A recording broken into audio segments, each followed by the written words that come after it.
যে ছেলেটা পেছন করে শুনবেন তো শুনবেন এখন আমি গাইবো ওরা ওরা কি এখন স্টেজ থেকে নাম তারপর তো হচ্ছে যে ছেলেটা পেছন করে যে ছেলেটা পেছন করে চাচাতে পারে জায়গা হবে না চাচাতে পারে জায়গা হবে না ওর বিজের নাম শুনেছে তাদের হবে না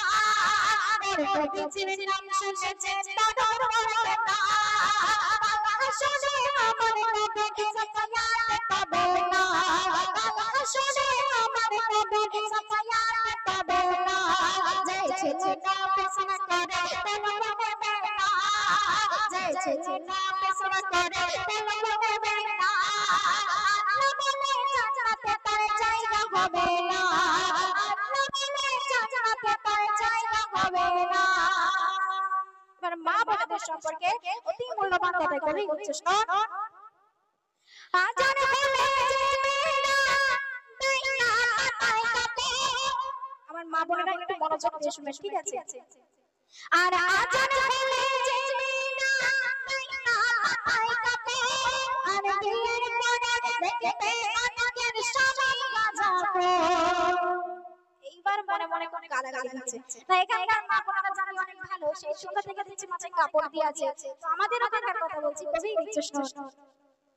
আর আজান হলে যে মিনা আই কাপে আর দিলের পরে দেখতে আনাকের স্বামী গাজাবো আর দিলের পরে দেখতে আনাকের স্বামী গাজাবো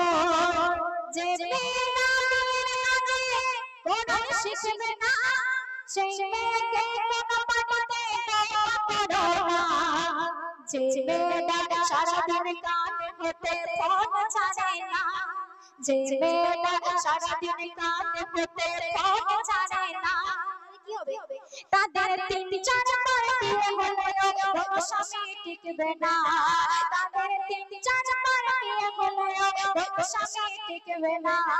যে ছেলেটা পেছন করে কোনো নেবে না যে ছেলেটা পেছন করে কোনো নেবে না না বলে চাচাতে তার জায়গা হবে না না বলে চাচাতে তার জায়গা হবে না কবি নাম শোন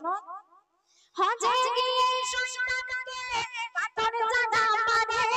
শয়তান সেই হাজিদেরকে প্রশ্ন এই করে বলে